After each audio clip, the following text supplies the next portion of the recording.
Ka jing rengkang ding per jong lai na kisawngot ki MLA na kaseng kongres kala ban pau pertaino ha kini kisngi hadin ka jing bom yes new thu jing mud bat uba Winston H pala ubadai presiden ka Meghalaya Pradesh Congress Committee MPCC ki khobor ki bayajan bat kaseng kongres bat ka National People's Party NPP keliyathu ban na pedeng ki sawngot ki MLA ka kongres laingot ki laban lej penyeso purano sya kaseng NPP kabadai kaseng kabayalam ya ka sorkar ha Meghalaya hapo ka jingyalam ukonrat ki sangma kum menteri rangba ka jala ki khobor ki yathu ba ki ne laingot ki MLA ki laban lej penyeso pura sya kaseng NPP haswa ban sedang ka dorbar senrai ka ban sedang nadu ka at pelai tarik unailat batkut hadu lai tarik jong uju hi ubnai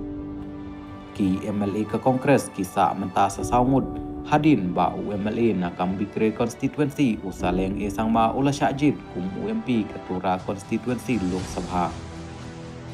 ki khobor ki yathu ba ka jingi kre ban mino jong kini laingot ki MLA Kongres kadai namar ba kim yes new thu jingmut bat uba Winston namar uladon ka jingya dei ka bajan bat kinong elam ke NPP bat kumta haba presiden ke MPCC uladon jingya dei kini kilai ngut kila ban rumbit sya kaseng NPP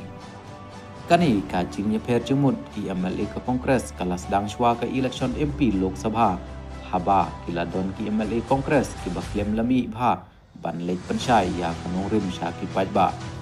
hadin balakut ke election kala don ke jingdawa ban penkalano ya presiden ke MPCC Andrei Omdon Basngap komban supen kenmau ke jingnya paj yepra hapo kaseng Kongres kadai nadu ba ke AICC kalatung ya uba Winston ubadai UMP ke Shelong konstituensi ha kato kapor kum presiden ke MPCC ha kaba khat arngut ki MLA Kongres hapo ke jinyalam o Dr. Mukul Sangma Kilamino